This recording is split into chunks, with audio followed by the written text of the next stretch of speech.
Yo, what's up mga idol? Kumusta mga boss? By the way, ako nga pala si BM Solid Vlogs aka Batang Mindanao. Sa hindi pa nakakilala sa akin mga idol, ano ba pag-uusapan natin? Itong si Tulonggis mga idol, natatawa ako kasi bakit mga kabatang Mindanao, imbes na i-promote niya itong si Juna Sultan at saka suportahan na manalo sa kanyang upcoming fight dito sa Japan mga idol. By the way, tomorrow na pala yan, no? Ang Tulonggis, ginagamit pa yung pangalang Casimero. Tangina mo talaga ka. Para makahakot ng atensyon. Ang tumalo kay Casimero na si Juna Sultan, lumapag na sa Japan. Bakit kinakailangan pang idawit? Siguro mga idol, ano to shoot ako ni Casimero dati ba? Gago! Siguro nagiging bakla tong animal na to dati mga kabatang Mindanao. Until now, hindi makapag-move on. Pati pa ako, madadamay pa ako dito sa pangalang Casimero. Putang ina mo. Talagang pwede namang hindi niya ibabanggit doon mga idol. Pero dito palag talaga ako. O sa isang post niya mga kabatang Mindanao, yan, yung pangalawa niyang post, okay na, wala na. O, diba? Wala na si Casimero dyan. Ang problema mga idol, sa pamagat lang yung wala. Pero sa topic, andun pa rin mga kabatang Mindanao.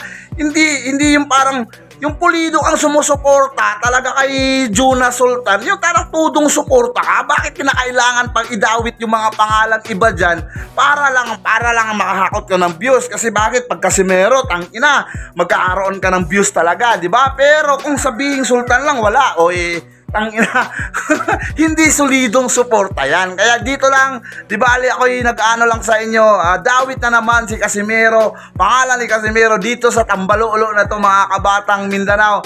At sana manalo itong si Juna Sultan, no? At makauwi ng karangalan sa Pilipinas at makabalik sa mundo ng boxing na talagang mamayagpag yung pangalang Sultan mga kabatang Mindanao. Hindi na kailangan pa idawit yung pangalan. Ang tumalo ni Casimero, lumapag na sa Japan. Di ba? Tama na yan. Yung sinabi mong isa pa sa mga Pinoy na re-race back. Oo, yung parang si Apolinar, panalo. Ito, baka manalo rin sa mga Hapon. Itong si Juna Sultan, di ba? Sa bansang Japan, di ba?